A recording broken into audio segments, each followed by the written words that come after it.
Hello and welcome to FootballFan.zone. We give you the fan insight from the inside.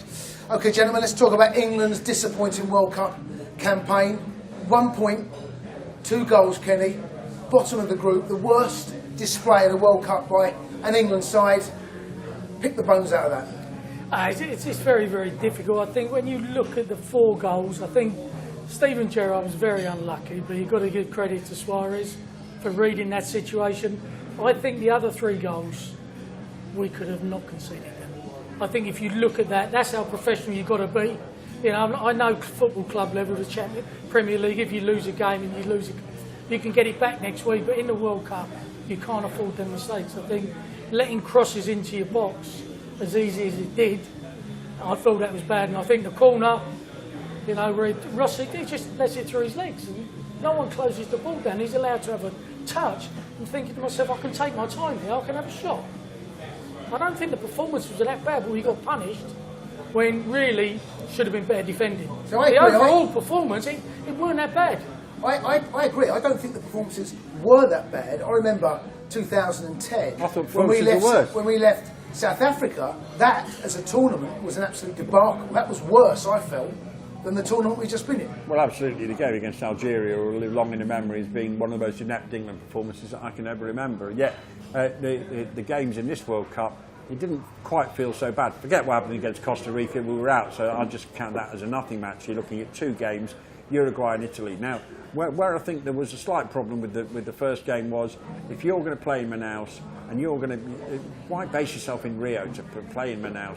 I mean, you know, Italy were there for the taking, and it was just a disappointment for me that England lost that game, because that was a real opportunity. It's a must-not-lose game. Yeah, it's a must-not-lose game. I think if they hadn't lost that game, the whole story would have been completely different. The great thing is, I think there's a lot of youngsters. That's the biggest bonus. If we can keep that going, then I think we've got a very, very good chance of getting a team that you think are going to go at nearly every game and get a result what you need. I think winning's a mentality, and I think that England couldn't have been given a better opportunity with this group that they've got in the Euros to be a winning team, with the exception of there's one really big A game, and Roy Hodgson perhaps would have wanted it not to have come first up in the Euros, and that's Switzerland away. I think England will win this group, I don't think there's any doubt about that, but they could have perhaps done with playing Switzerland away, not first up. That's why it's absolutely essential. They've got a friendly before in Norway at home, and really they want to kick-start with a win, and they want to go to Switzerland, they want to go to Bern and make a statement, and they want to go away with 3 points. That is a tough game. It's one of my worst performances for England, I think. We lost 2-0 in Switzerland, so it wasn't very good from my point of view, but that'd be a tough game. What did you make of the squad that Roy took to the World Cup? I thought the squad was okay. I just think he played it wrong from the start against Italy. It's only an opinion. Did he get wrong? Well, I see it after 15 minutes. What was he doing? Rooney on the left-hand side, absolutely nothing. Couldn't defend. They had more space. If there'd have been a powerful Italy side down the right-hand side, we would have been in big trouble. And we got away with it because they weren't that powerful. They had lots of possession down there. Wayne Rooney, what's he doing there? Well, this is the big debate. If I was a left back, I'd be saying to Wayne Rooney, what are you doing? Change it. The big debate is, where do you play Wayne Rooney in a 4-2-3-1? Where do you play him? If you don't play him up front, is he a number 10? Do you play him behind Sturridge? Just the only position I can see him playing, behind Sturridge. I mean, that means you've got to get the ball into Sturridge, and really you've got to have midfield players that are going to go beyond Sturridge. But he was out there, and after 15 minutes, I'm sitting watching it. I'm thinking, he was what are you almost doing? a passenger, and it was a shame that he got the criticism he deserved, because he's actually a very talented footballer. Wayne Rooney. I don't think there's any doubt about that. But he wasn't played in a position that really. And after 15 minutes, anyone that's played my position, or even played where Rooney played, would have went, change it, Roy. And that's where you needed the captain. Brian Robson, I would imagine, I'm guessing, because I played with him, so I do know him, he would be saying, boss, it's no good to us there. They're getting space down there. Should have made the change after 15 minutes. What that had done was give the whole team a lift, because we'd have had more possession. And we'd have created more chances and stopped them going down our right-hand side and putting Baines under pressure. Kenny, I can't have you here without asking about the left-back situation. Baines was taken, Shaw was taken, talented youngster will be England's left-back for many years, but the exclusion of Ashley Cole? I think Ashley should have gone. I would have taken the 2 senior ones. One for Ashley's experience, and I think being in the position of, with the Wayne Rooney, I don't like to bring it up, but it was a very important part of the England's tournament. I think Ashley may have said something to Wayne. Wayne, come and sit in front of me. Just 5 minutes. Give it 5 minutes. Or give him some sort of information. Because he was exposed, Baines, wasn't he? It made him look like he didn't know what he was doing.